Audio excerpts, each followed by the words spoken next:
Nitin Yahoo کا خون raise کھیل اور مغرب کی منافقت بے نقاب۔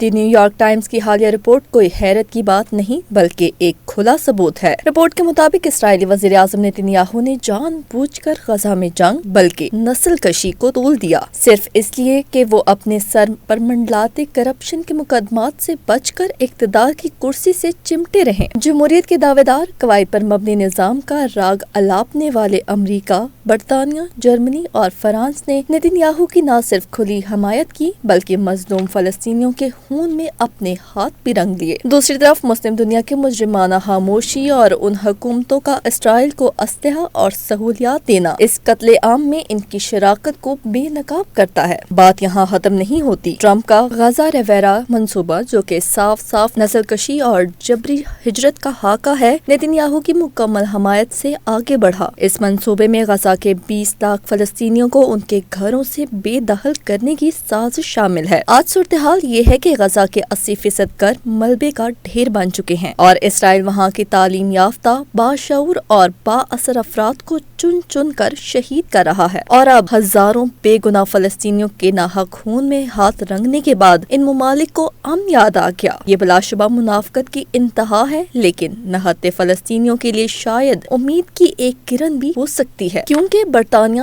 فرانس، جرمنی سمیت 28 ممالک نے غزہ کی پٹی میں جنگ بندی اور امدادی سامان کی فوری تقسیم کا مطالبہ کر دیا ہے۔ برطانوی حکومت کی جانب سے جاری مشترکہ بیان میں اسرائیل سے غزہ پٹی پر مسلح جنگ فوری طور پر روکنے اور امدادی سامان کی ترسیل کا مطالبہ کیا گیا۔ اعلامیہ کا آغاز اس مطالبے سے ہوتا ہے کہ غزہ میں فوری جنگ ختم ہونی چاہیے۔ اسرائیلی حکومت کا غزہ میں امداد کی ترسیل کا نظام خطرناک ہے جو عدم استحکام کو ہوا دیتا ہے۔ یہ نظام انسانی وقار کی منافی ہے۔ بیان میں غزہ پٹی کے شہریوں میں امدادی سامان کی تقسیم کے لیے اسرائیلی پالیسی، سست روی اور امداد کے منتظر نہتے شہریوں بالخصوص بچوں کا سفاکانہ قتل عام کی شدید مزاحمت کرتے ہوئے امدادی سامان کی فوری ترسیل کا مطالبہ کیا گیا۔ واضح رہے کہ غزہ میں جاری اسرائیلی جارحیت کے نتیجے میں گزشتہ 24 گھنٹوں کے دوران 144 فلسطینی شہید ہو چکے، ان میں 99 شہید اور 650 زخمی افراد امداد کے حصول کے دوران اسرائیلی گولیوں کا نشانہ بنے۔ غزہ کی وزارت صحت کے مطابق کئی علاقوں میں ایمبولینسز اور سول ڈیفنس اہلکاروں کو پہنچنے میں دشواری کا سامنا ہے، جس کی وجہ سے کئی شہری عمارتوں کے ملبے تلے